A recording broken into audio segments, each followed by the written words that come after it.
All India radio Srinagar है पहाड़ी खबरां दा बुलेटिन खिन के हाजिर हामी परवेज मानूस। पहले खास खबरों पर एक नजर। लेफ्टिनेंट गवर्नर मनोज सिन्हा सुन काकपुरा पुलवामा विच कल रेलवे पुलिस पर किए गए हमले की कीती मजम्मत। लेफ्टिनेंट जनरल मनोज पांडे फौज दे नवे सरबराह मुकर्रर। वज़ीर आज़म नरेंद्र मोदी सुन बनास गुजरात विच कई तरक्याती प्रोजेक्टां की कीता कौम दे ना वक्फ। और पूरे मुल्क विच टीके लान दी मुहिम के तहत हुण तकर 186 करोड़ 72 लाख थी ज्यादा कोविड मुखालिफ टीके लाए गए। उन खबरां तफसील नाल। लेफ्टिनेंट गवर्नर मनोज सिन्हा सुन काकपुरा पुलवामा विच कल रेलवे पुलिस एहलकारां उपर कीते गए हमले की मजम्मत की है। मिलिटेंटां दी तरफों कीते गए इस हमले विच एक सीआरपीएफ एहलकार दी मौत वाक़ा हुई जबकि दूजा शदीद जख्मी होया है। एलजी सुन आख्या कि ओ इन्हां जवानां दी अजीम कुर्बानी और बहादुरी की सलाम पेश करदे हन। उन्हां सुन लवाहकीन दे नाल हमदर्दी दा इजहार करदियां आख्या कि इस हमले विच मुलव्वस मिलिटेंटां की कदे बख्शिया नहीं जासीगा। लेफ्टिनेंट जनरल मनोज पांडे की भारतीय फौज का अगला सरबराह मुकर्रर किया गया है। भारतीय अफवाज दे 29वें सरबराह की कोर ऑफ इंजीनियर्स थी पहले ऑफिसर होसनगे जड़े फौजी अमले दे सरबराह होसनगे। ओ जनरल मनोज मुकुंद नरमा ने दी जगह लैसनगे जड़े इस महीने की 3 तारीख की सुबकदोश हो रहे हैं। वज़ीर आज़म नरेंद्र मोदी सुन आख्या है कि बनास डेयरी गुज़श्ता कई सालां दे दौरान मुकामी लोकां खास तौर नाल किसानां ते औरतां की बाइख्तियार बनाने दा एक मरकज बन गई है। गुजरात दे बनास कांठा जिले विच देवदर दे मुकाम उपर बनास डेयरी सुनकुल विच कई तरक्याती प्रोजेक्टां की कौम दे ना वाकफ करन और संगे बुनियाद रखन दे बाद इज़हारे ख्याल करदियां वज़ीर आज़म सुन आख्या कि डेयरी दी मुख्तलिफ मसनूआत विच इख्तराई तरीके अपनाए गए हैं।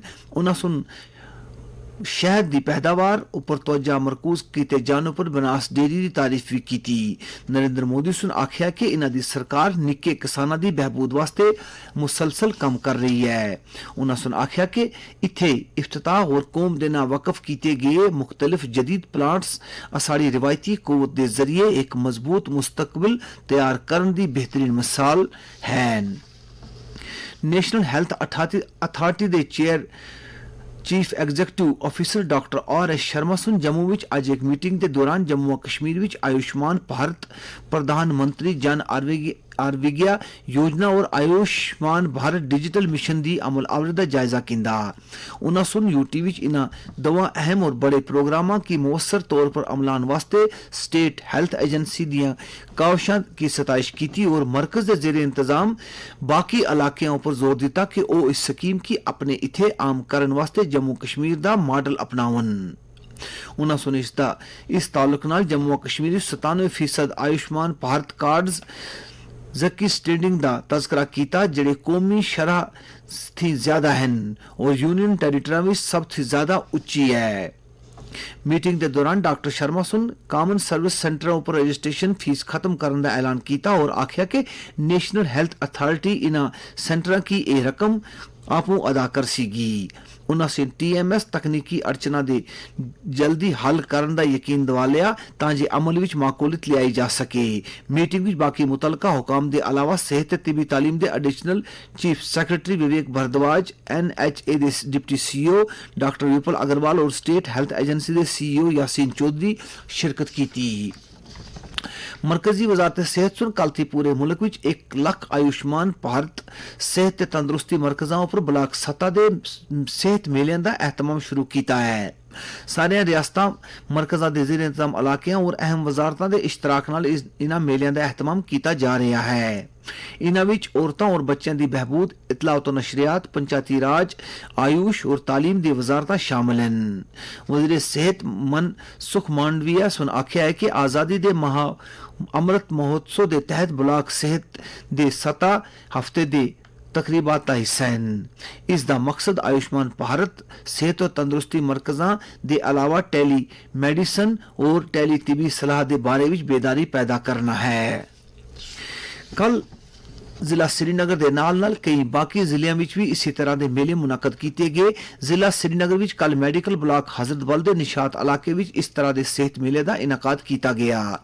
ਆਜ਼ਾਦੀ ਦੇ ਅੰਮ੍ਰਿਤ ਮਹੋਤਸਵ ਪ੍ਰੋਗਰਾਮ ਦੇ ਤਹਿਤ ਇਹ ਮੇਲਾ ਡਿਪਟੀ ਕਮਿਸ਼ਨਰ ਸ੍ਰੀਨਗਰ ਮੁਹੰਮਦ ਐਜਾਜ਼ ਅਸਦ ਦੀ ਸਰਬਰਾਹੀ ਵਿੱਚ ਮੁਨੱਕਦ ਹੋਇਆ।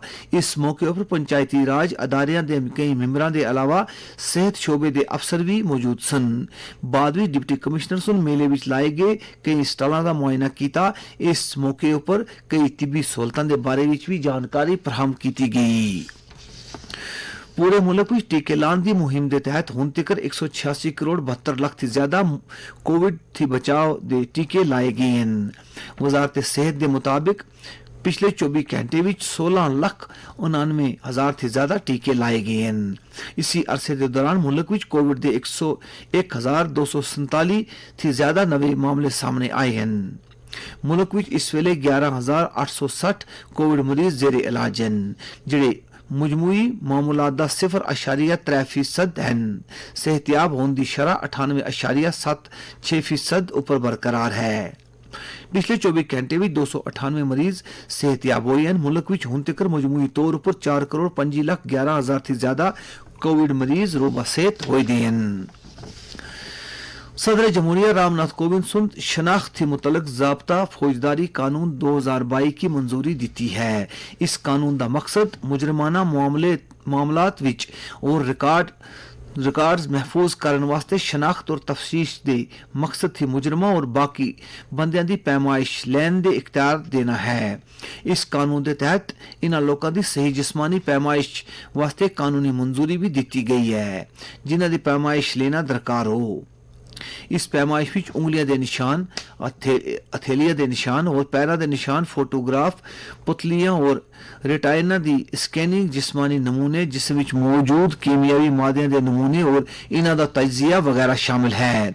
सदर जमहूरिया सुन दिल्ली कॉरपोरेशन म्यूनिसिपल कॉरपोरेशन तरमीमी बिल मुजरिया 2022 की भी मंजूरी दी है, जिसका मकसद दिल्ली के मौजूदा 3 म्यूनिसिपल कॉरपोरेशन की एक वाहिद कॉरपोरेशन भी तब्दील करना है। पार्लियामेंट के बजट अजलास के दौरान ये दो बिल मंजूर किए गए सन। मरकजी वजीर खजाना निर्मला सीतारमन आज बैन अक़वामी मालियाती फंड IMF दी मैनेजिंग डायरेक्टर दे नाल दो तरफा मीटिंग की थी और भारत से मुतल्लक अहम अमूर पर तबादला ख्याल किया। इस दे अलावा उन्हें सुन और इलाकाई मुईशता की दरपेश मुख्तलिफ मामलों पर भी गलबात की थी। वाशिंगटन में IMF और आलमी बैंक की सुप्रीम कमेटियां के मौके पर उन्हें सुन आलमी मुईशत पर हाल ही रोनमा होने वाले जोग्राफियाई सियासी वाक़ात के असरात और तवानाई दी कीमतां विच इजाफे थी वाबस्ता चैलेंजां दे बारे भी तशवीश जाहिर की थी। भारत दे पॉलिसी नजरिए की वजाहत करदे निर्मला सीतारमन सुन आख्या है कि एक लचकदार माली मौकफ दे नाल अहम ढांचा जाती इस्लाहात भी की जा रही है, जिन्हां विच दिवालियापन थी मुतल्लक ज़ाब्ते और MSME और दूजे कमजोर तबके की इमदाद फराहम करना भी शामिल किया गया है। Jammu Kashmir public service commission कामयाबी दे नाल Jammu and Kashmir combined computer इम्तिहान मेन्स 2021 का इनकाद किया, जरा 8 अप्रैल 2022 से शुरू होया और कल 18 अप्रैल 2022 की जम्मू और श्रीनगर में इख्तिताम पजीर होया। Jammu Kashmir public service commission कोविड-19 प्रोटोकॉल की मुनासिब पाबंदी दे नाल इम्तिहानात दे बेहतर इनकाद वास्ते सिक्योरिटी और फ्लेक्सिंग वास्ते 4 दर्जे वसी इंतजाम किए सन। JKPSC दे ऑफिशियल कम्युनिकेशन के मुताबिक JKCC मेन्स वास्ते कल 4,454 उम्मीदवार की शॉर्टलिस्ट किया गया सा, जिन्हां विचों 3,918 उम्मीदवार मुकम्मल तौर पर इम्तिहान शरीक हुए और हाजिरी का कुल 87.96% ऊपर कायम तमाम 13 मरकज़ों ऊपर रहा। उधर director health services Kashmir Mushtaq Ahmad Rather सुन कल boys higher secondary school Chadoora विच आयुष्मान भारत सेहत मेले का इफ्तिताह किया। इस मौके पर महकमा सेहत की तरफों एक हेल्थ कैंप का मुनक्कद किया गया, जिस विच सीनियर डॉक्टर और सेकंड बीमारा की मुफ्त मशवरे दिते गए। अखीर विच खास खबरां एक बार फिर। लेफ्टिनेंट गवर्नर मनोज सिन्हा सुन काकपुरा पुलवामा हमले विच कल रेलवे पुलिस पर किए गए हमले की की मजम्मत।